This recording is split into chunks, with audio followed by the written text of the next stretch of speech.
episode 19 of the Clock Enders podcast. It's just like we never left. It's just like we never left. That's right. 4-1 win at the Emirates against Leeds for the Arsenal. Goals from our boy Xhaka, Gabriel Jesus with a brace, and Ben White. Benny White. Benny White. What an unbelievable cross from Martinelli. Literally seeing eye. Fantastic. And to sneak in at the back post as well, it's fantastic to watch. And that's our right back or our center back playing right back. Those are the kinds of goals you love to see. Exactly. Yeah. We've been off for 2 weeks for this whatever international break or whatever. We were talking just before we started the show on how low of a pulse rate we had watching the internationals. You know, if it's not your country, who really cares, right? You're just watching to make sure that your club team players don't get injured. We've had a couple of special words for Rodri from Spain and Manchester City for what he did to Tierney and Martin Odegaard. Scumbag. Here's hoping he gets his, just like Ben Godfrey. Still love it. But during that 2 weeks, even though if we weren't interested in the international break, there was lots of things that were going on pertaining to the club. Our women's team, I don't know if any of you watched our women's team play Spurs, the North London Derby as well, and their Champions League game. They're absolutely fantastic in both games. We had Hall of Fame inductees from the Arsenal and nominees as well. Our main rival, if you want to call them that, I don't even call them a rival anymore. Spurs made some moves as well. I mean, it's not going to be a football show, but we're going to touch upon those things as well. So, Mr. Life of the Party, where do you want to start? Where to start? I guess we got to start with Papa Wenger. I think that's Yes, I think that's the appropriate place to start. First two managers inducted into the Premier League Hall of Fame, him being one of the two. Mm-hmm. I think that Fergie was super gracious with a lot of his comments as well, saying that the Invincibles was bigger than any of his accomplishments. The Invincibles was bigger than any of his accomplishments. It was just nice to kind of have sort of a full circle. We as a club had our full circle moment with Wenger earlier in the season, and this is just kind of like the cherry on top in terms of him coming back into the fold and now starting to get the love and respect that he deserves, and that you kind of wish that he had more of on the way out. So kind of a beautiful thing. And then speaking of Premier League, by the way, the other thing that we that happened while we were away on break, almost a damn near a clean sweep of all the Premier League awards. Save of the month, player of the month, manager of the month, and I don't think that Reece Nelson won goal of the month, but I mean, let's be serious, that was also goal of the month. Yeah. So congratulations to all of the winners. Arteta's fourth manager of the month award.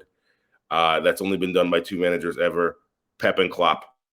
So, we know what his class is. If we didn't know before, we certainly know after this season. So 100%. And I'm happy that you mentioned Alex Ferguson and what the Invincibles did. And he, like you said, he did say that it's more of an accomplishment. He never would have dreamed of going undefeated, and to have that done. And I heard Mikel Arteta. I read Mikel Arteta said that they're trying to get Wenger back to be more prominent within the club.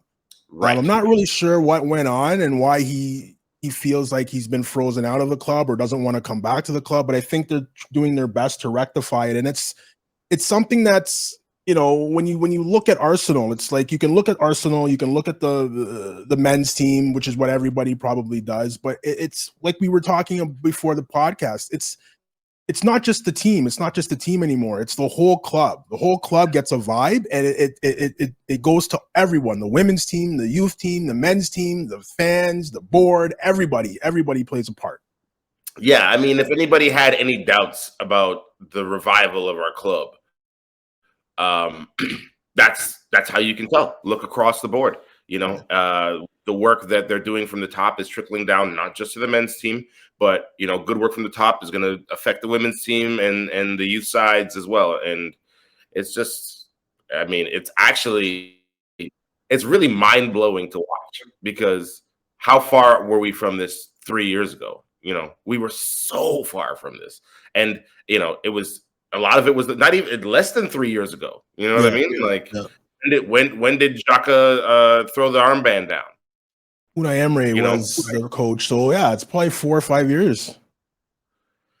Man, intense. So this is insane. Like, when you really step back and look at it, like the turnaround, and even the jump from 2 years ago to last year, and then the jump from last year to now. Yeah, incredible. Well, when you see Pep Guardiola and the managing director or the sporting director or the director of football, whatever position you want, or if you see Klopp and his director of football at Liverpool and Man City women's games, let me know, because I don't think they go. And Arteta and Edu were there for the Champions League game, and it's kind of like, Arteta sitting up in the stands. I know he's sitting there thinking they should be doing this, they should be doing that, and that's something that he can impart to the coach of the women's team, that maybe he can incorporate that. Not that he's not doing a great job, because they were fantastic.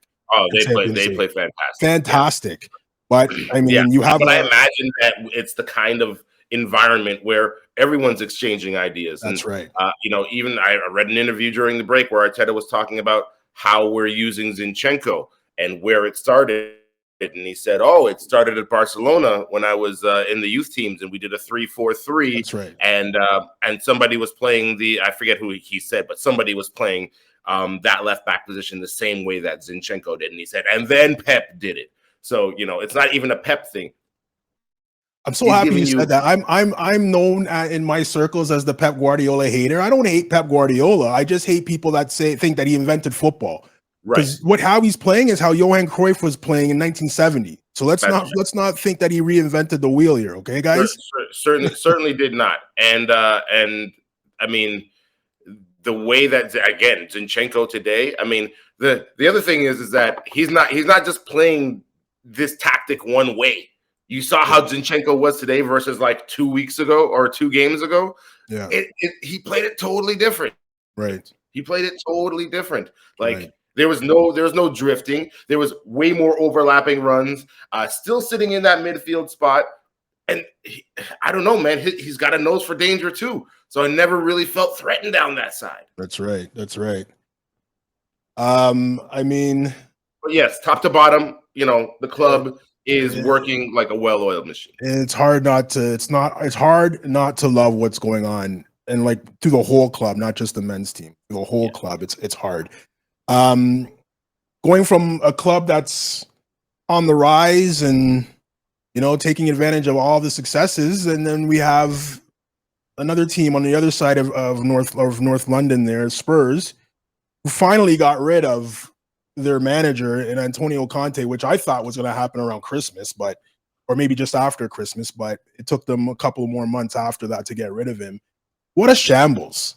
What a shambles of a club. Well, first, you know what? They set a stat during the game. I think most goals in the league is City than us, right? Mm-hmm. And then Spurs third? I heard Spurs are third. Is that right? They're in third place, or they're in fourth place. So in the league, right? So they have to be goals. I mean, obviously the club is a shamble. You know what I mean? Like, it's a total shambles. We already know that. Yeah. But also, like, I mean, they're scoring goals, right? So then, defending essentially comes down mostly to, all right, personnel certainly, but organization, you know what I mean? Drilling, whatever kind of tactics you're putting out there. And then also, like, the players got to want to play for you. Right. You know what I'm saying? Like, they got to, that whole run through the wall thing, you got to have some of that. And clearly there's none of that there for him. You know what I mean? Clearly there is none of that. And I feel like, I mean, he definitely tried to get fired. You know what I'm saying? Like, you don't make those comments, and you know what the end game is there. You know what I'm saying? He wanted out and he took his out. And it was really cowardly. It was really cowardly, to be honest with you.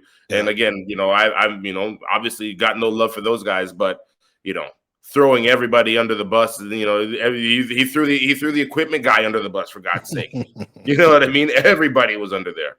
So yeah, but what did he really say that was wrong? I mean, maybe you just don't say that in public, but he didn't say anything that was wrong. Right, but it sounded like the week before he was saying, "Oh, I think I saw some fire in the players," and he's like, "No, I haven't seen any fire. There's nothing." You know what I mean? Like, by the way, I heard clips, but then I knew that one day I was going to have a bad day and I would want to watch the whole thing. Okay, so in the past couple of days, I finally watched the whole thing. Yeah, what a magical piece of history that is. The sounds on TikTok, like different parts of that are going to be used as sounds and sound bites for all eternity by Arsenal fans and our fandom and our fan world. Fantastic. I'm pretty sure they're out there already. They're already out there. I'm pretty sure. Unbelievable. I mean, it's the meltdown was fantastic. It's a popcorn worthy rant. But again, I was on Instagram and I saw a post, and it's like Mourinho and Conte, they've won everywhere they've gone. They've won a trophy, and the only place those two historic managers haven't won is Spurs. And Pochettino hasn't won at Spurs. I don't think any coach can come in. I don't think Arteta could win anything at Spurs. Pochettino brought him to a Champions League final. I'll say that. Okay. Right. That's way further than I ever imagined that I'd see that club going. You know what I mean? Like, I never thought that they would get there. But people make fun of Arsenal for losing it. People make fun of Arsenal for losing a Champions League final against one of the best teams in the world, Barcelona. And we get made fun of. We lost. Yeah, they bought the referee. So how can Spurs making a final be an accomplishment? It's a joke. It's a joke. I hear you. But my point is, this manager brings them, you know what I mean, like to the brink of having something, from 0 trophies to almost having the biggest one, essentially. You know what I mean? Yeah, one of the 2 biggest ones. Sure. So, and then they go and fire him. What, a season later, a half a season later? Shambles. It's Spursy, as they say. It's Spursy. Yep. So that's enough. Actually, one more thing. Their director of football, Paratici, I think is. I don't know if that's the correct pronunciation, but he's getting banned for 30 months or something like that. In Europe, he can't do anything because he was part of the Juventus thing. That's right. The accounting errors there. So I mean, like you're just surrounding yourselves with nonsense, and you have a terrible director there in Levy, who's been there for the whole time. These guys have been garbage. And he's never the one that gets the axe. The axe never falls on him. True. Because I guess he saves the owner's money, and the owners like that. And I don't know. Anyways, that's enough about Spurs. We started off the show with a rundown of the goal scorers today. Another 4-1 victory over Leeds. Started off a little bit shaky in the beginning. First half they weren't out of the traps like we usually see them. But the second half is just, I think Arteta laid into them in the halftime, and they just came out, and it was a totally different story. Yeah, and I think that the goal kind of settled us a little bit as well. You could tell the performance levels went up a notch, more than a notch, about 4 or 5 notches after that. Sure. And as I was saying, I mean, Jesus, it felt like it took him a while to get into the game, wins the penalty, scores the goal, and then that 15 minutes that he played in the second half was just sublime. I was sniffing hat trick, and I wasn't even thinking like, oh yeah, he's probably on a time limit, 60 minutes, he's out of there. Yeah. If it weren't for that, those guys would have paid dearly today. We'd be ahead in goal. We'd be ahead in goal difference for sure. Yeah, for sure. Sure. Okay, so let's get into our player ratings. Yeah. This shouldn't take too long. Everybody, I don't think if we're going to base it for the whole game or the final score, it shouldn't take too long. But we have to take into account that first half. I don't really think they really did much that wrong in the first half. It just didn't seem individually, just didn't seem as a team they were clicking together. I don't know if it's the 2 weeks of the international break or what, but anyways. So we'll start off with the goalie, Mr. Aaron Ramsdale. Almost got a clean sheet. Deflection off Zinchenko, takes it in. Really shit goal, but at least it didn't cost. At least it didn't cost us the win or the draw. Yeah, no. And I give Ramsdale an 8 today. I give him an 8 because if you remember how the game started, it was very similar to Bournemouth. They had a chance really early on. He had to make a good save on. Outside of that, he was essentially perfect. Aside from the deflected goal. But I think the saves before we went up and the saves early on in the match, like I said, it could have been a Bournemouth situation. It could have been really sweaty. We could have, and things would have gotten really uncomfortable, especially after a break, an international break. And then also, the fact is, we had so many changes out there too, So things weren't, in the beginning, things weren't going smoothly. And you could tell that the crowd was maybe a little bit restless until the goal. So those saves in those situations, I mean, they're game changers from the front, and he's, the fact that he doesn't get a sniff for England at all, you know what I mean? Like by this point, at the very least, be giving him a taste, you know what I mean? Sit Pickford for a game. Let's see what Ramsdale has. But you're talking about Gareth Southgate though. Common sense and all of that stuff goes right out the window when you're talking about a guy like that. Yeah, clearly. So we made a post a couple of months ago saying Everton's going to be in the championship, man. How can your number one be in the championship? Shocking, crazy, and he's sticking with him. Can't even get a game. Ramsdale can't even get a game. Right? Can't even get a game. I don't know, man. I mean, you know what? Like, if I'm Balogun, do I want to play for him? You know what I mean? Like, if it appears that he's going to stay in this job for like the long haul and that there's no, uprooting him, then yeah, I might go somewhere else too. The selection process is a bit of a joke by now. If he can't get fired after what happened in the Euro finals, then he's not going to get fired. He's not going to get fired, right? Yeah, it's going to be his choice to leave, and I can't see him leaving. He's never. I could talk about. He's never won as a coach anywhere, but he's the coach of your national team. I don't understand it, but what the hell do I know? What the hell do I know? Yep. Okay, so I'm giving Ramsdale a 7. Typical performance. Did make some big saves. Some of the distribution a little bit was panicky, if you ask me, but I know it's kind of a double-edged sword because when he holds it a little bit too long, everyone gets nervous. When he kicks it away too far, why'd you kick it away too far? I get it, but I mean, there was some times where we just needed a calm head, maybe just take another touch and find someone else, but we just booted it away. So I'm gonna give him a 7. Well, for me, that's a positive. That's a positive. We're not. He's not overplaying either. You know what I'm saying? Yes. Sometimes it's got to go. You know, and I thought that he a couple of times where it's like, okay, yeah, he maybe played with it a little much here, and then next time he got it and things got hairy, ball straight out. So it can't all be wine and cheese. What I'm saying? That's for sure. 100%. But in a game like that against a team like Leeds, I think if that's City, if you feel the pressure, get rid of it because someone's probably on your ass. But against Leeds, I don't know. They didn't really, for me, a couple of chances in the first half, not really anything in the second half. If that ball doesn't get deflected, Ramsdale could pick that up with one hand rolling to him. But anyways, let's go to the right back. I'll start it off. We'll go to the right back, Ben White. What a game by Ben White. Even without his partner, Saka to start, he was still managing to hold down the right side. Sneaks in at the back post for a fantastic goal from Martinelli. I mean, just an all-round great performance from your right back, popping up inside the 6-yard box of the other team. So I'm giving him an 8 today. Yeah, I'll give him an 8 as well. I shouldn't say. 8? Yes, I'll give him an 8, but it's a high 8. It's a high Oh, 8. you were going 9. It's a high 8 is what I'm Okay. saying. Yeah.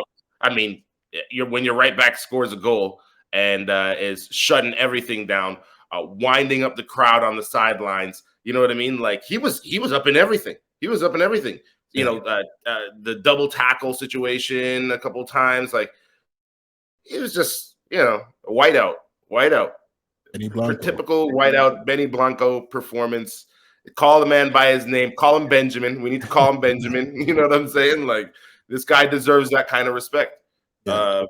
And the fact that Gareth Southgate says, "Oh well, I haven't seen. He's been playing right back this season." That is an absolute farce. The fact that you would open your mouth to say that when you've got oodles and oodles. He's made England as a center back, for God's sakes. But you're saying that he's been playing right back. He's been playing lights out at right back, by the way. But then you say, okay, I'm gonna put Luke Shaw ahead of him. Well, the other thing is, it's like he's playing right back, but really, it's almost a third center back the way that we're playing, as Arteta said, the 3-4-3. So right. What the hell are you talking about? Are you watching the game? Southgate, you know what I mean? Southgate can adapt to that. He can. He has to play one way.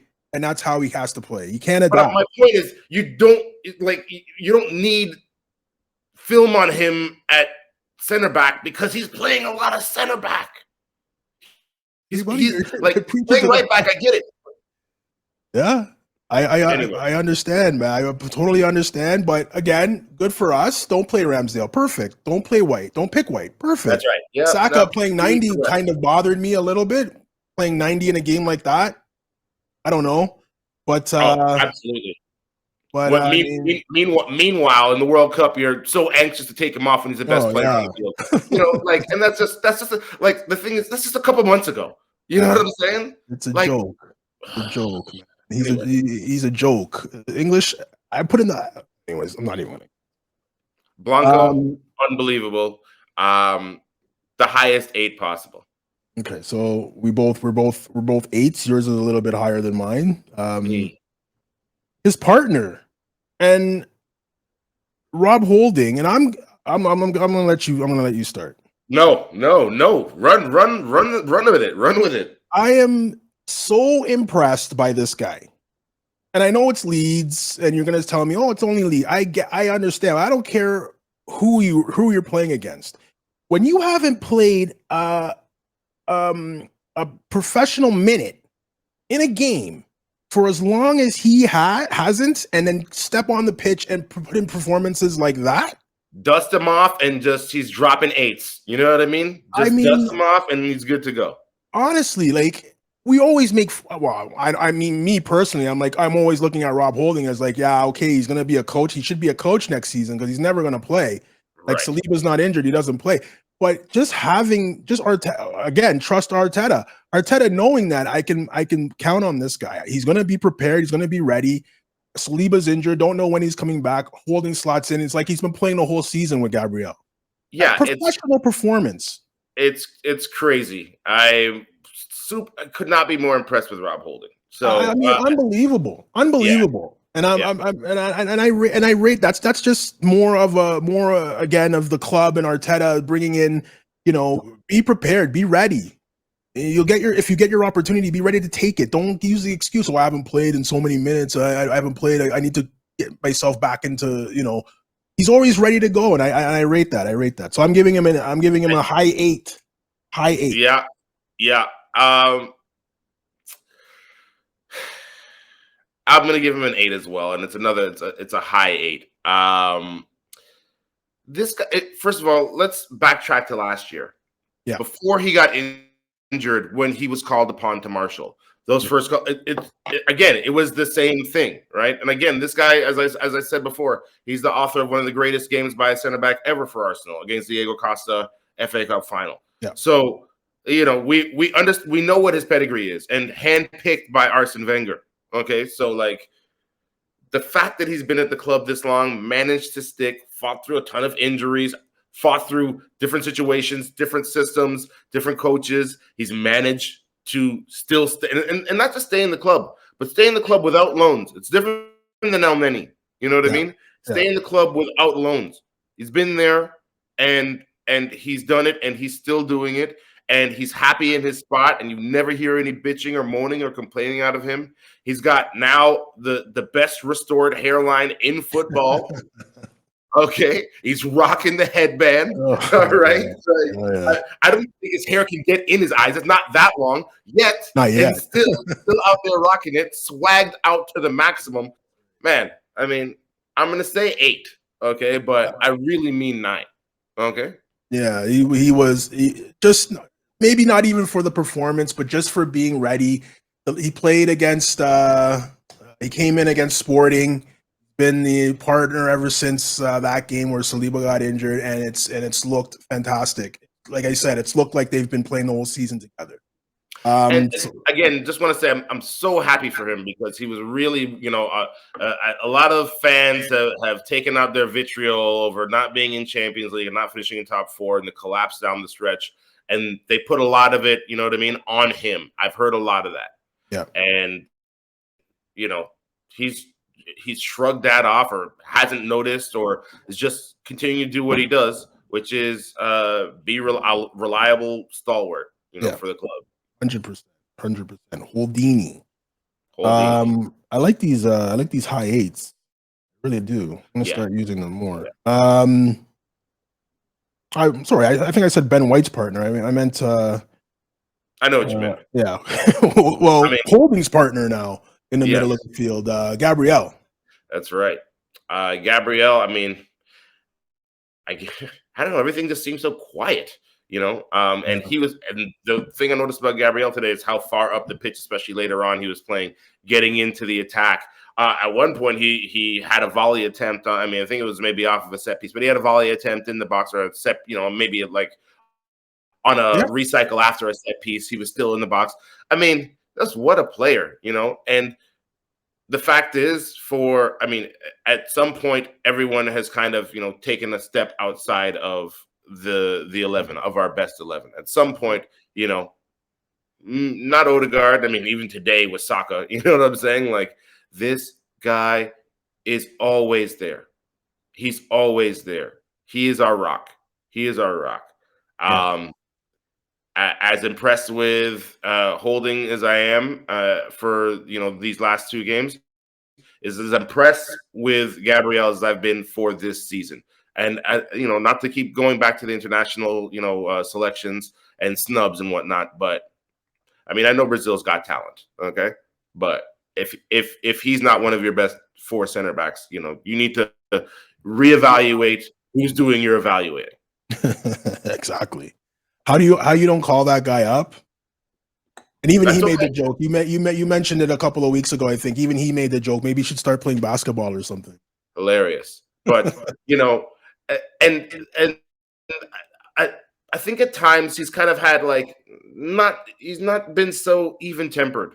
This is the best we've seen him. You know what I mean? Like we're really getting his best right now, and when we need it the most. So. Right. Again, I mean, as high an 8 as you can get, I'm giving mwah, chef's kiss. Sure. I'm giving him an 8 as well. Same reasons that you mentioned. It's the same typical 8 performance that he gives. Nothing happened. It was very quiet. I only noticed him when he was winning the ball. He didn't get beat. Didn't lose headers. Was involved in tackles. Didn't give the ball away. Just don't notice passing in the build-up, always, and you know what I mean. Like when you think about it, like usually, remember, like build-up used to be, balanced differently on the squad, and with Zinchenko and Gabriel on that left side, feeding Martinelli or Trossard or whoever's over there. And Xhaka playing further up now. I mean, left side's where it's at. You know what I mean? Left side's where it's at. Yeah. So, and that's due in large part to Gabriel. And, again, I've said it before. Zinchenko can't play the way Zinchenko plays, and Xhaka can't play the way that Xhaka plays without Gabriel there. 100%. 100%. Yeah, so 8 from me as well. I mean, when you don't notice your defenders, They're doing something right. So we'll round off the defense with our Swiss Army knife Zinchenko. I'm going to give him a 7 today. Kind of loose with some passing. Again, not the positional play, not getting into the play. It's just some of the passing was loose. I think I don't know if he was taking it a little easy today, knowing the opposition. I'm not sure. But you're not going to see a performance like that against next week. I hope not anyway, or against Man City. So I'm giving him a 7 today. Zinchenko. I mean, to be honest with you, I know that we allow. I mean, I'm giving him a 7 because of the deflection. It's not even his fault. You know what I mean? Obviously, but the clean sheet was lost there, and so that's why I'm marking him down 1. Still another great performance. I believe he had another hockey assist this game, if I'm not mistaken, on one of the goals. Which one was? Who scored? Xhaka? Maybe Xhaka to Odegaard? No, Xhaka was no. No?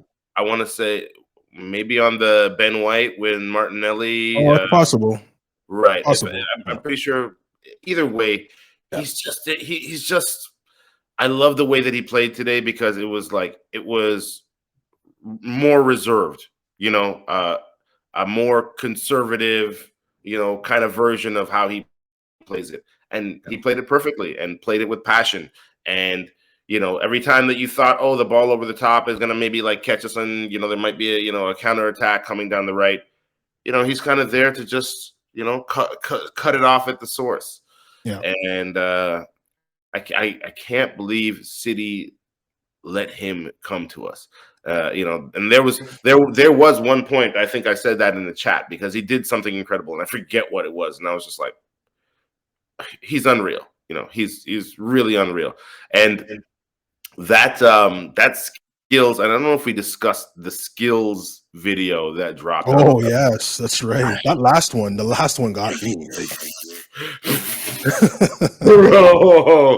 Bro. How do you put a spin on it for the back spin on that with your calf? You did that, bro. And even the first one. What are you talking about? When he yells out the Xhaka, "Granted, this is for you." That one too. Yeah.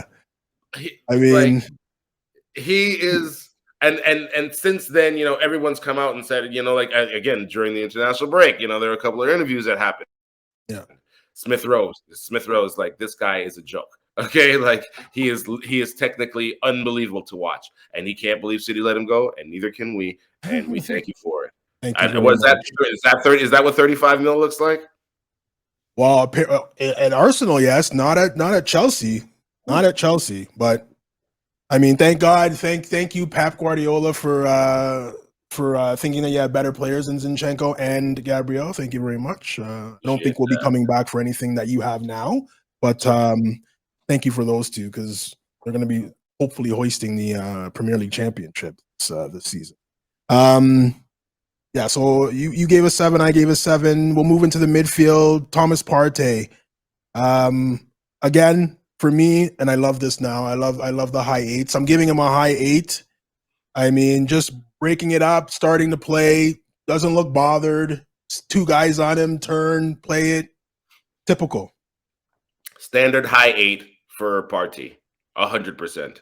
And it's like when we really have our foot on their necks, on whoever the opponent is, you see Partey's positioning now. It's further up the field.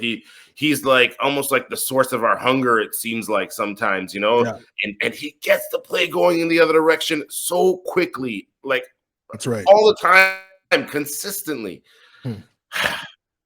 Man, just so happy to have him. Just so happy to have him. Well, worried during the international break when he didn't play against the second leg against Angola. Well, I mean, that's why you send the physio there. You send the physio so he can make up some issue, you know what I mean, to keep him out of the second game, bring him back to the club. I mean, if you had asked me when he sat that game out, if he was going to come back and train on Thursday, I would have said 1,000% yes. Okay, 1,000% yes. You know, right. yeah, just going back to Party and the move to keep the physio with him. These are the things that like we're gonna talk about when we're reminiscing about lifting the trophy in 2023. These are the little, you know, idiosyncrasies and like, you know, wrinkles in the story, you know, and the stuff that we're gonna laugh about, you know, for like decades and decades after this when we talk about this season, you know, and just like the little coaching games and, you know, little mind games and you know, little angles and advantages that they make, you know, the smart ones and the great ones manage to make for themselves. You know, this is going to be one of the things that's talked about and mentioned, you know, just as being just, you know, a crafty way of operating. I think it was brilliant. I think it was brilliant, and that's I'm going to put some of that stuff towards our manager rating a little bit later on. But yes, Thomas Partey, standard high 8. Yeah, for sure. And that there was a funny picture during the international break of him. I think every Arsenal fan saw it. It was just dying because, oh my God, he's injured again. And it was him sitting on a bench or something like that. And the two physios were wrapping his hamstring. And he looked over at the guy taking the picture and he just started smiling. So, so I at that point, I was just like, that's cheeky, but I don't think he's really injured, but whatever. And then thank God, Chris Hughton, thank you very much for not playing him in that second leg of that game. Appreciate it. Well, I'll be honest with you. I'm sure there are so many Arsenal fans in Ghana that like literally his job might have come under threat had he played. That's right. I think the way yeah, I'm not gonna say nothing. I'm gonna pick up my Ghanaian Gunners like yourself. You know what I'm saying? Like yes. The way it is from the federation, I can honestly believe that it was probably, hey, if you don't need him, don't play him because you got Liverpool and City coming up too. We don't need, you know what I mean? So right, and like I mean, some clubs don't seem to know it's illegal to pay the refs, but like, can you pay an association? You know what I mean? A little slide, a little something on the sly there. You know. Well, now the coach of Ghana is now an Englishman, so I think maybe someone got in touch with him and said, hey, listen, someone got to him. We're battling City. You know, who do you like better, City or Arsenal? Okay, you know what? I'll give you guys a favor. Thank you very much, because we know what Southgate's trying to do. But anyways, so high 8s for Thomas Partey. Standard. His partner in the midfield, Xhaka. Fantastic performance today. Yeah, go ahead. Xhaka got a 9 for me today. Xhaka got a 9. He was a 9. And just this role that he's on, was it four games in a row now that he scored, and that's not even including internationals. He scored international as well. I mean, this is he's found new life at 30. This is a new man, a new player at 30 years old, especially for Arsenal. And I mean, it's the most shocking part of this turnaround is Granit Xhaka. Okay, he's the most shocking part for me. You know, we all, you know, most of us wanted him out or would have been happy to have the sale, even if for the right number we would have sold him. You know what I mean? For the right number, with the right player coming back in, we'd have all been fine with that. And you know, we'd have been missing so much. You know, tons. We'd have been. I don't think we get that drive, the combination of the drive, the ability to get forward. I think the players really like him as well. He's like a second coach out there. The fans love him now. I don't think you get those 4 or 5 components in one player anywhere in the world. Absolutely not. No. And from that position. Yeah. And now his standard is an 8. You know what I mean? And this was a notch above that. And the movement on the goal. The way he found that piece of space, that bit of real estate, and you know. Well, what's your defensive midfielder doing in the 6-yard box higher than your striker? Exactly. Furthest man up the pitch. You know what I mean? Getting in there for a goal. I mean, I feel like he's just been unlocked. And I think that now, just like everybody else in the squad, we have so much more to see from him still, even at 30. Yeah. You know, incredible performance. I mean, he's just been incredible. He's found he had a slight dip in form. And the other thing, you know, and I harp on this too, but it's key. He's always there. He does not get hurt. He doesn't. I don't feel like I'm jinxing anything saying it. I really don't. I say it all the time. Yeah. You know, the best ability is availability, and he's always there. Always you know, available. And knows what we might have gotten, you know, had we swapped somebody else out. Yeah, maybe it would have been slightly better quality, but are they going to be there? You know, all the time. You know, so surprised he even came out today. I think, like the commentator said, getting that fourth goal was the okay. You can come off now because we do have a big game next week. But stat during the game came out. 3 goals in his last 3 seasons. He has 5 this season alone. So he's doing something. Him and Arteta and the system and the formation and his role doing something right at the club. And I hope he resigns. I've always loved him. I'll take 2 or 3 more years of that. I'll take 2 or 3 more years of that at least, because the other thing is, you know, he's the type of player that his effectiveness is not based on his mobility. Yeah. Right? Like, pace has never been his thing. He's never had it. You know what I'm saying? And he's not. It's, in other words, there's not going to be much of a decline in that department. You know what I'm saying? So I'll take sign up for another 3 years of that for sure. I'd be happy with that. 30, like I said, we still haven't reached his ceiling, especially now. He's got a new ceiling now. He moved into a new house. You know, and so I want to see him hit that ceiling with us. So another 3 years would be good. And I mean, look at somebody like a Luka Modric also. Oh yeah, right. Look what he's doing. I know it's La Liga, but even when he's playing in Champions League against the best in the world, he's still running the show. Exactly. So there's some players that can play at that age and still be effective. There's some that can't. You look at Ronaldo. You look at maybe, I don't know if Messi's on a decline or what, if you want to say that.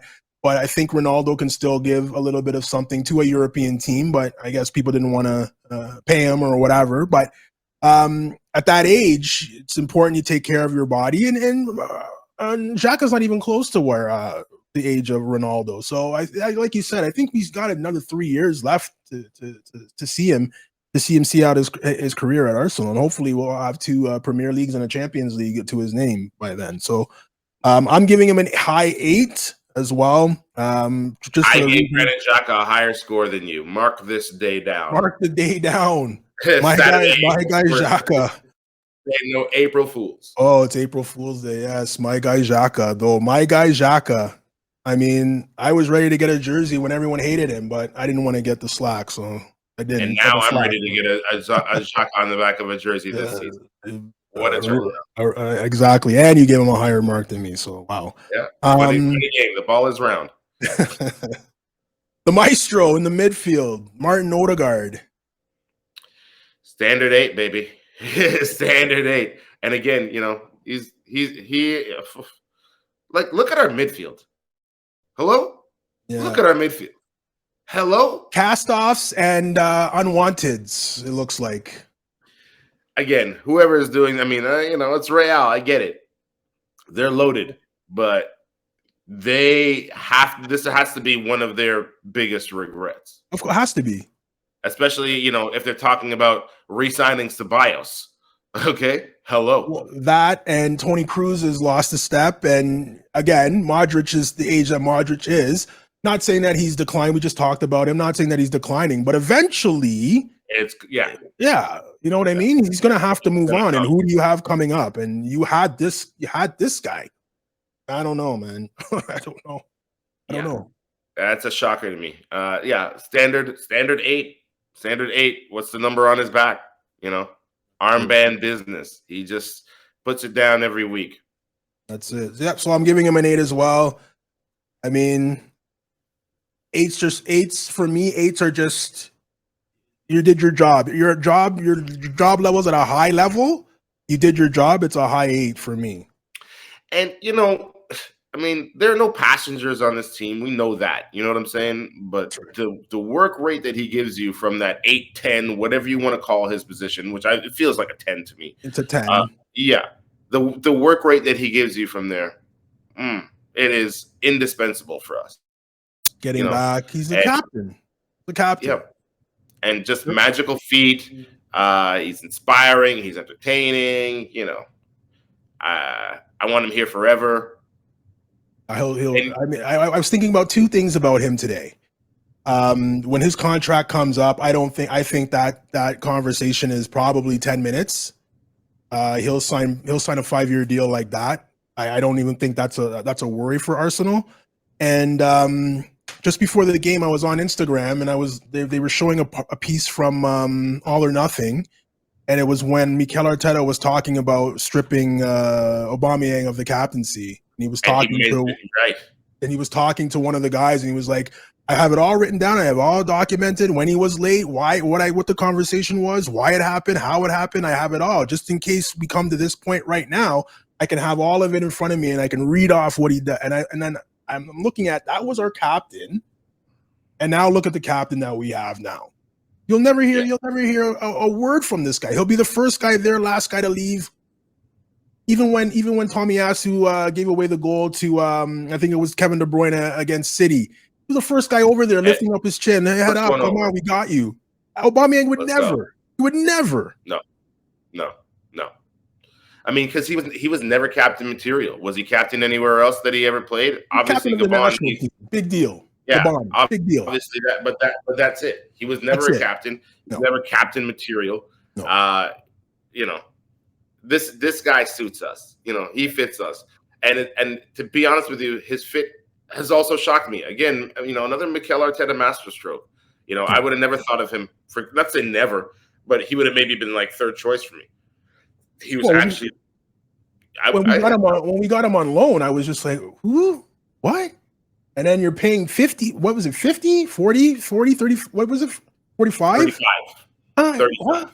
Who? And then it's just like, oh, okay. Yeah, because remember, the trajectory of this club could have been a whole lot different if that was Buendia and Real Madrid had decided to keep Odegaard, or even feigned like they were going to keep Odegaard and then sold him later in the summer. Okay, right. Like, because remember, at the time we were like, okay, Odegaard's gone. You know what I mean? He's gone back to Madrid. All the talk was that he was wanted there, and that the loan move was successful, and he was going to get a crack there, and that he wanted to have his chance there. And how quickly it turned. I mean, it's fate. I'm looking up to the skies. Somebody was smiling on us for that to happen, and for this to be the outcome. And again, a player who had only had a loan move. You know what I mean? Like a half season loan. Even it wasn't even a full season. It wasn't a full season. It was half. I think he came in, let's say, in January. Yes. From some Sociedad, well, Real Madrid, but from playing for Sociedad, I think he was playing for, and he came in, and I mean, for Arteta to be able to see something in 4 or 5 months of a player saying, if you sign here, this is what we were capable of doing, and this is where I see you, and for him to believe in him and come in and this is what you get. I mean, you also have to look at the board and the coach and Edu and all those guys and get on your knees and thank God of the players that we didn't buy. That's right. Wow. So there's two sides to that. We can panic buy, like you said. I mean, Buendia. Remember when we lost him to Villa or wherever the hell he's playing now? I think it is Villa. I mean, we were all like, what the hell's going on here? We can't compete with Villa to get played. This guy, not the guy. I'm sorry, he's not the guy. He'll pop up for a goal here, a goal there, just like Coutinho here, there. Everyone was going crazy. We didn't get Coutinho too. Right. None of them were the guy. None of them were right decisions. Right decision. So I'm giving him an 8 on high 8 as well. So I mean, captain's performance, does the work, industrious. That's it. And then we come to the guy in the middle of our strike. Well, I guess on paper he's in the middle, and where he pops up wherever he pops up in our half to pick up the ball and start plays. Gabriel Jesus. I think we all know who the man of the match is going to be, but let's hear why. Well, first of all, as Arteta likes to say, he transmits an energy to the team, and you don't know what you got till it's gone. Well, sometimes you don't know what you're missing until it comes back. And this performance it reminded me of early in the season. When like our no doubt performances. Pressed it so well from the top. Interplay, and seeing somebody just up there who's able to hold up play, and bring others into it. The penalty, the footwork to win the penalty, especially when we had nothing going. You know what I'm saying? The footwork, the Brazilianism. You know what I mean? To win that penalty, just the cut back. I mean, you can't blame the defender there. You know what I mean? And he didn't get much of him, but he got enough of him. You know what I'm saying? Like, and buries the penalty. And then, like I said, that 15 minutes in the second half was just like you could tell, like, the vice grip was closing on them, and you knew that he was going to come up with something. The interplay and the 1-2 with Trossard there. We talked about this previously. We were salivating over Trossard and Jesus and what they could do together, in the same front line. And we saw it, and it was beautiful. It was beautiful. And I want more. I want more. You're gonna get more. You'll get more. Yeah. So a 60-minute brace equals a hat trick to me. You know what I mean? Like I felt like the hat trick was coming. I totally was not thinking about a minute's limit or him working his way back in. A brace and the goal that puts us ahead, and then the brace after that, and that essentially puts it away, or puts us, far out in front.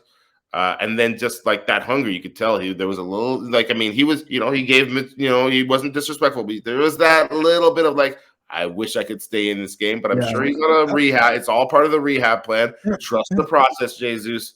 I'm not giving that a 9. Like I said, if that was a hat trick, you'd be talking 10, right? So I'm gonna say a 60-minute brace is worth a 10 as well. Okay. I knew that was coming. Yeah. So actually, you know what? I wanna go back and talk about Odegaard for a second, actually, because he did something that you don't really see players of this generation do. He was thinking a little bit ahead. You have a guy that's coming off an injury. You have a guy that hasn't been playing for about 3 or 4 months. You have a guy that's probably pressing to score a goal, get a penalty shot. And who do you give? You give him the ball to take the penalty shot so we can see the ball go into the net. Well, and I think also, I think that the plan, like, Jesus was always our second penalty taker. Okay, yeah. I believe that. Okay.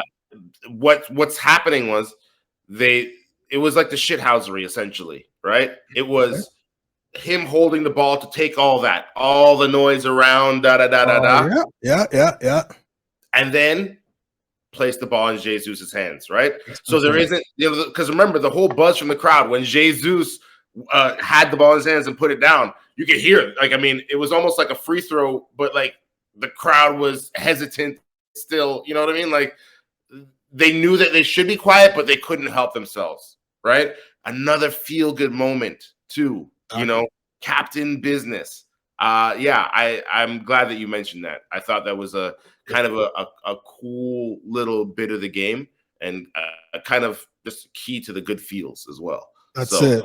Yeah. And you added a little bit more to that I didn't see. That maybe it was for Odegaard to take all of that nonsense of the argy-bargy between the referee and the other players and blah blah blah, blah, and then the goalie's probably saying something to him, and okay, and then you just hand the ball off to Gabriel Jesus. He scores the goal. He sees the ball go in the net. He's got one. Confidence goes up because you're going to need him in the next. You're going to need him in this run-in to start scoring goals, and he needs to see the ball go in the net. So Martin Odegaard, well done. And it paid off because he got the brace, he got the second goal and run a play. And to be honest, he hasn't had much of that. And as I was saying, I think maybe early in the season he was pressing because of the selection for World Cup and stuff. I think he was, he was holding on, he was gripping the bat too tight, and what we saw today was obviously, the same, Tasmanian devil, kind of a performance, but much more calm, much more relaxed and clinical.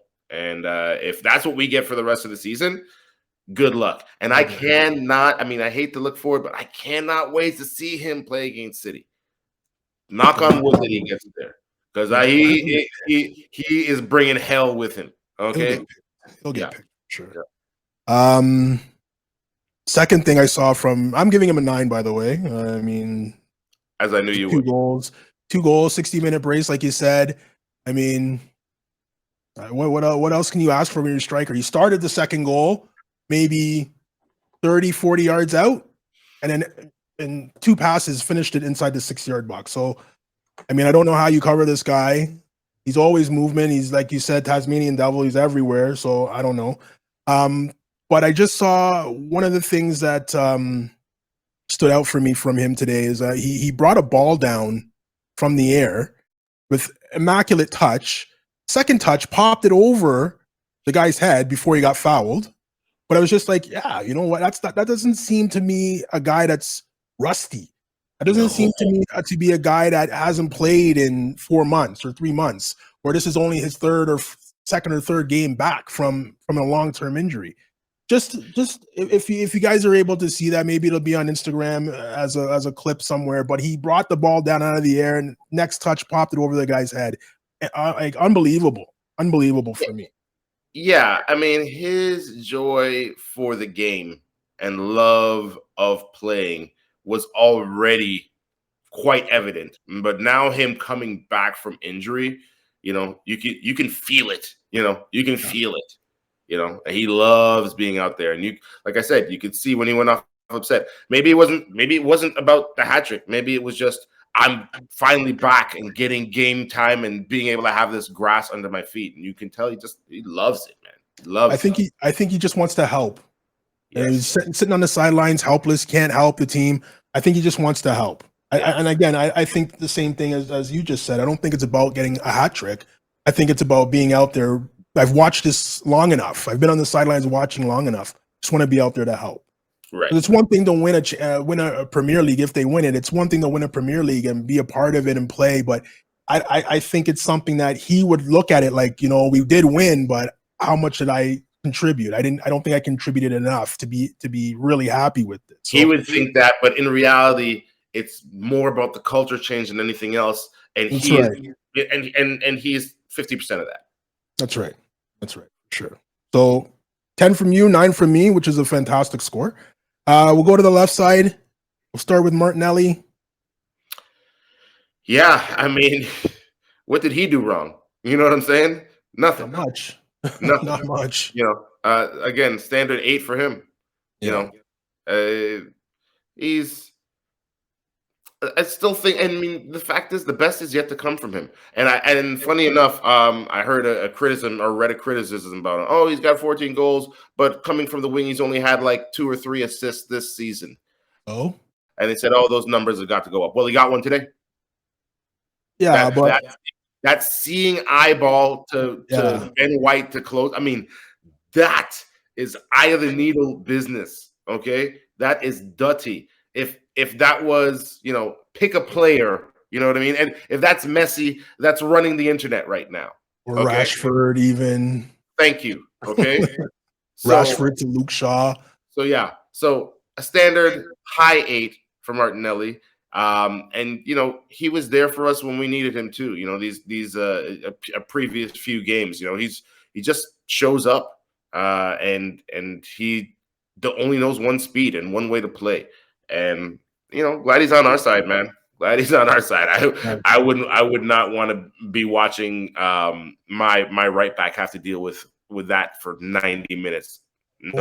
Teams had their opportunity. He went on trial at Man United 4 times, and they said no 4 times. So teams had their opportunity to pick him up, but that's right. And he of all the players, like obviously Zinchenko, we know about his love for the club, but outside of that, he's one of the most vocal about how much he loves this club, and the fact, and every time he's asked or not asked, for that matter, he'll happily tell you that he hopes to end his career with the club and never leave. You know, all he needs is $4 million, and what is he worth? What is he actually worth now? You know what I mean? If Saka's worth over 100 million, he can't be far behind. Yeah, for sure. For sure. All he needs is a pen. All he needs is a pen. That's right. All he needs is a pen. So, yeah. And you know, and the way that, and speaking of pen, the way that he's come back since the penalty miss. Yeah. You know. Well, you know what? I'm happy. I'm happy we're not in Europa League. Oh, agreed. Oh. But you know, from the player standpoint, you know, they wanted the double, and that, you know, that could have been, and that could have been a disappointing, you know, moment for him. He could have hung his head. You know, I mean, shit. Like, if you think about it, Jadon Sancho's been in a 2-year funk, okay, after missing a penalty. All right. Now, obviously, the stakes were so much higher, but the fact is, you know, things like that can affect you. It can affect the player adversely, you know, but Martinelli's mentality is just, you know, spot on. At that age too, right? 21? At that age. I mean, I don't know. If I like especially like the London teams, you know, Spurs and Chelsea. If I'm a Chelsea fan and I got to deal with 10 more years of these two, you know what I mean? If I'm a Spurs fan, I know I got to deal with 10 more years of that on the right and that on the left. Shit, man. You know, I tell you, it's gonna be a long haul. I apologize to the rest of the league. Yeah, people are gonna. There's problems. There's gonna be big problems for going forward from now, because people are gonna have to start taking this team seriously. If you're not already, you have to start, because going down and looking forward, big problem. I'm going to give him an 8 as well. Again, didn't do anything wrong. I mean, set up the Ben White goal. I mean, attack that left side or the right side for them. I mean, did what he was supposed to do. We'll finish off the starters with our Belgian Leandro Trossard. I'm giving him an 8 today. Another assist. More movement, more trickery involved. I mean, the partnership that he's going to have with Gabriel Jesus, now that we've seen it, let it develop a little bit more. There's going to be issues. I gotta say happy birthday to my man Andre, the homie. He messaged me. His birthday was yesterday. Obviously, when any of the homies have birthdays, it seems like Arsenal just delivers with the 3 points. Beautiful. So happy birthday to him. He messaged me and he said, Trossard is a genius. And I could not agree more. He played 3 positions today, maybe 4 positions today. Okay? Like, let's, you know, we talk about other players touching every blade of grass. He's playing these different positions that require different skill sets. You know what I mean? Yeah, okay, things were maybe not, you know, gelling super easily with Ben White early on, but he persevered through that stuff. You know what I mean? And when it counted, you know, he was a part of the danger. And that Gabriel's second goal, you know, obviously set us on our way. And that assist, that little 1-2 combination right there, you know, I mean, sick. And you know, for playing all those positions. And for missing out on Player of the Month, also, you know, I think he definitely should have gotten a shout for that. I'm not going high 8. I'm going 9. I'm gonna give him 9. Yeah, for those reasons. Okay. Yeah, like I said, played 3 or 4 different positions in one match. You know what I mean, and slotted into each of them seamlessly. You know what I mean? Like, he just changes his programming and goes about the job. Okay, and you know, again, if that's what 24 mil looks like, I don't know what these other clubs are doing. These guys go to Dollarama, they buy the balaclava, they go to teams, and it's a heist. Yep. Then you just take them. How do you get these guys for these prices? I don't understand. But anyways, I don't know how. What have we paid Brighton? What have we paid Brighton? 75 mil. We've gotten 150 mil worth of player easily. That's right. That's right. Easily for him and Ben White. Easily. Him and Ben White together. Easily. 100% we have. We did have some subs. They came in late in the game. I don't think they really had anything to do except one. We'll talk about one of them actually. Sure. Vieira came in for, I believe, Xhaka. Emile Smith-Rowe came in. Jorginho came in for Partey. Tierney came in for Zinchenko. I don't think they had enough time on the pitch to affect the game. The game was relatively done by the time they came in anyway. No, but I will give a shout to Emile Smith-Rowe for his under 21s performance during the break. He bossed it. Bossed it, scored a goal. I think he created 2 as well, if I'm not mistaken. I know he scored. Yeah. Talking about a guy who hasn't been involved, who you feel bad for, and probably feels like they haven't contributed. Love seeing Rob Holding come in and have an effect, and I would love to see Emile Smith-Rowe before the end of the season, get his foot in and make a contribution here or there. Even if it's Reece Nelson-esque, whatever the case is. Rooting for that guy. And so his comeback continues. And I love what I saw from him in the under 21s. And, may that continue. And may he hopefully get a crack to get a foot in and help here. 100%. Me too. I want to see Emile Smith-Rowe do well as well. We can talk about Saka. Then we can talk about Arteta. And then that's it. Saka came on second half for – he come on for? Oh, Jesus. I think he came on for Jesus. Saka came on for Jesus. That's right. And he actually he even played a little bit up front a couple of times. Saw him in kind of the striker slot. Hockey assist, I think, for Xhaka's goal.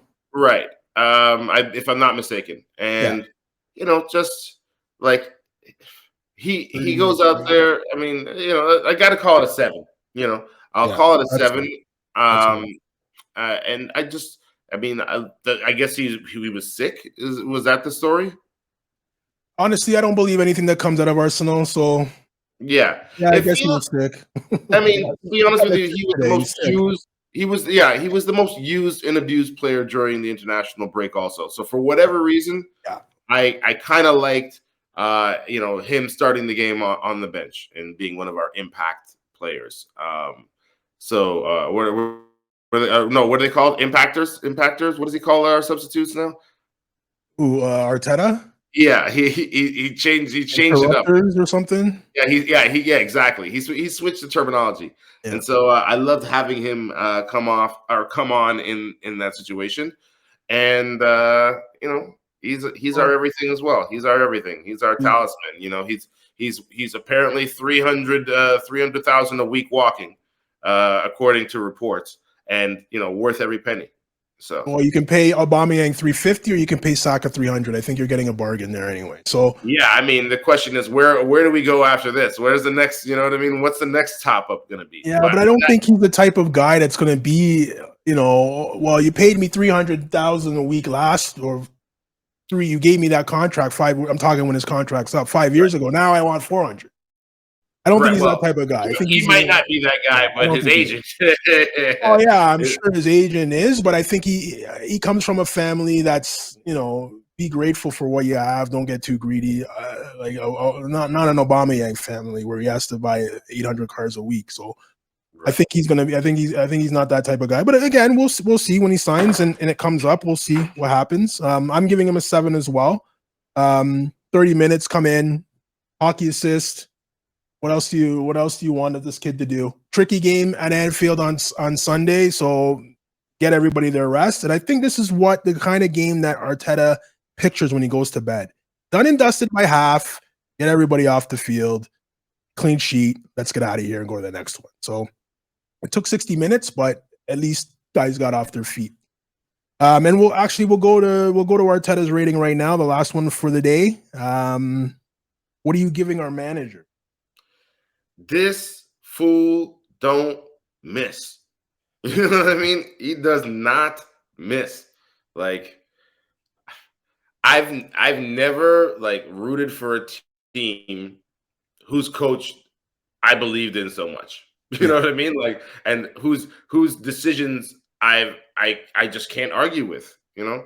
And seeing the squad today, I was definitely shocked. Nobody, I don't think thought that no one heard anything about Saka being sick or imagined that he would sit out. Another player that never sits. But you know what he's got going on in the squad. You know, like the fact is, we say, oh yeah, you know, Rob Holding, he's ready, but he's also got to be engaged. You know what I mean? Every day and in training, and got to be doing the work. You know what I'm saying? Like, and someone's got to put him through those paces and keep our players ready. And every time someone goes down, you know, whoever the next man up is ready and prepared. And you know that is like, I mean, it speaks to the quality of the coaching and the quality of the coaching staff, not just Arteta, but everybody there who's keeping these guys ready. So, you know, he's a perfect 10. He's a 10. He's a 10 out of 10 week in, week out, essentially for me. You know, like what did he do wrong? You know, and the other thing is, you know, we're much better on set pieces today. I wanted to mention that also. We're much better on set pieces. Not that they had too many cracks, anyways, but on the ones they did, we looked, you know, extremely organized, and you know, that especially in that second leg or the legs of the Europa, you know, that was obviously a problem, and it seems like, you know, it wasn't just like, oh, we insert Saliba and then that becomes not a problem anymore. It's like, no, Rob Holding is back there and he's holding it down. You know what I'm saying? And we're holding it down. So yeah, Mikel Arteta, man, perfect 10. You know, manager of the month 4 times. That, you know, they can't be wrong. You know, and probably on his way to a 5th one at some point. So, well, I mean, 10. Like, there's nothing else to do. And what you say about keeping the guys engaged is correct. I believe he's the type of, just from what I've seen in the training stuff that we get from Twitter or Instagram, whatever. I think he's a type of manager that, you know, even though you're not playing, he has his arm around you. He's telling you stuff. And like most managers, when you're not playing, they don't talk to you. A Pep Guardiola doesn't go to a player that's not playing and have an arm around him and saying you need to do this. He's not that guy. yeah, I think Mikel Arteta is that type of guy, to Smith Rose, to the whole Holdings. There's no way you can be Rob Holding and have a smile on your face every single day not playing if your coach or your manager isn't bigging you up in some form. Reece Nelson also same thing. You know what I mean? End of the bench. This guy's not talking about you know, or thinking about negotiating contract elsewhere. He wants to be back at Arsenal. That's right. You understand what I'm saying? This is end of the bench guy. You know what I mean? This is 100% buy-in. You know what I mean? It's incredible what he's done and what he's doing. And the guys on loan are all itching to get back. Itching to get back. They can't wait to get back to this. Oh, why did I have to leave all seasons? They loaned me out this season. We win the EPL. They're itching to get back too. So yeah, and you know the thing about him is, I think what he's kind of proven as well is that he's really a man of his word, and I'll be surprised if Balogun doesn't get a shot. You know what I mean? I'm sure he'll get a shot. I think so too. Yeah, and Ian Wright was talking about that this week and saying that he not only does he deserve it, but he thinks he'll take the chance with 2 hands when he comes back. And I think the same way that you see now a different level of energy and consistency of energy and in performance and focus and performance of a Reece Nelson. Imagine the Balogun that we know and we knew coming back with that after this season. Yeah, you know what I mean, that he's just had. It's potentially scary for the league. So it's scary. it's going to be scary for teams. He's getting the note out of everybody. He's pulling all the strings, and you know, the mentality and the performances of this team look more and more like a champion every time I see them. You know what I mean? Every time that we see them, and you know, it's all down to him. And I feel like, you know, I mean, we're as primed as we can be with the players that we have right now for what's coming next week. And, you know, Liverpool could not pull it off today against City, and they're gonna be looking to, you know, take it out on us. And I'm excited to see the kind of performance that we put in, because you don't get to see your team push to its, well, especially like the good teams and the great teams, like the best teams. You don't have many chances to test yourself, in this kind of a way. You know what I mean? And so I'm excited to see how we respond, and if we take this opportunity to really show, how far we've come, not just because it's Liverpool, but because it's this time in the season, all the circumstances around it. I'm really looking forward to seeing how we respond to this next game and the challenge. Yeah, for sure, I do as well. And it's good that we got some of our key components off their feet today, so they can be at their best for that game. That's right. Looking forward to the litmus test, and that Gabriel Jesus is now going to be at 75 minutes that you're going to have to deal with him. You know what I mean? Good luck, Van Dijk, and whoever the hell else they tried out there. Gomez or Matip or whoever the hell you want to put back there, Fabinho, whoever. Barbecue chicken. That's it, man. That's it. So that's our podcast episode 19 for this week. Another, again, recapping a 4-1 win for Arsenal versus Leeds. For me, an own goal, but it's not going to go down like that. It was a mistake by us. But Ben White, Gabriel Jesus brace, and our guy Xhaka to kill it off. Man of the match. Man of the match is going to be Gabriel Jesus. Flawless today. Honorable mentions go to our guy Granit Xhaka and our Belgian Trossard. Yeah, we've got Granit Xhaka. So and Benny White Blanco and Benjamin Blanco back there. Blanco. Like we've mentioned all show. Big game next week, next Sunday, 11:30 at Anfield against Liverpool, who got shellacked today by Man City 4-1 away. They were away, but they'll be ready for us. It's maybe Klopp will have them saying, you know what, this is probably the best team. Well, it is the best team in the league. Let's see where we're at. So I need performances from everybody today. So it's not going to be a game where you can sit back and say they're off form. So, we can. No, they're coming off a loss. They're coming off a loss, and we're at Anfield. So it's going to be difficult. And they're chasing down a Champions League spot. And they're chasing down spots as well. So this has the makings of a very, very, very good and physical and tight, well contested battle. So I hope we're ready for it next week. Going to be a classic, I think, to be honest with you. I think so too. I think we're going to see some performances, and it's also a test for the players on Arsenal as well. You're going into what they call a cauldron. If you want to be afraid of a building, fine, but you're going into that atmosphere. You're playing, against a coach that can get the fans on you and stuff like that. So how do you react with that? Because you're gonna get a lot of that next year when you're in Champions League. Also. That's right. Break out the speakers again, Mikkel. That's it. You know what I mean? Break out the speakers. That's it. And it's a good dress rehearsal for what we're gonna face against City, right? Because that's right. Yeah. That's right. So yeah, good dress rehearsal for that as well. I'm excited, man. Me too. I can't wait for next week. I hope you guys can't wait either.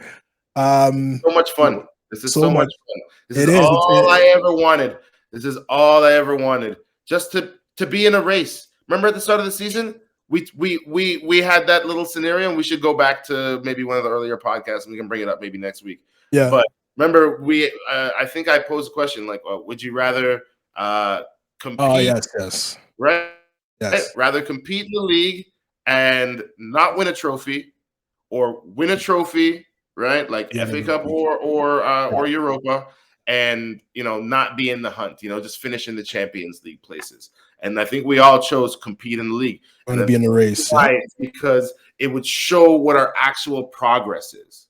You understand what I'm saying? Like winning a cup, okay, you go on a run, whatever, your best 11, da. No, this is true progress. And we're so far ahead of the curve and where we thought we would be at this point. And it is just magical to experience and watch and sit back. I mean, we felt this change coming for so long, like how like, remember it was last year where we're like, "What? Watching these games is becoming rather comfortable." You know what I mean? Like, where the heart rate's not spiking. You know, like this is all looking really organized. From that now to where we are, you know, and being doubted all along the way. You know, from you know, sometimes from inside initially, and so much from the outside, and just to continue to keep on plodding along. You know, you hit a speed bump, caught our step again. You know what I mean? Did not sit in the hole. Like this is not. This is our old Arsenal. We got our Arsenal back. Yep, for sure. It's a great time to be a Gooner. It's a great time to be a fan of this great club. So let's bring it home. Let's bring it home. Can't wait. So guys, thanks for watching. We'll catch you next week.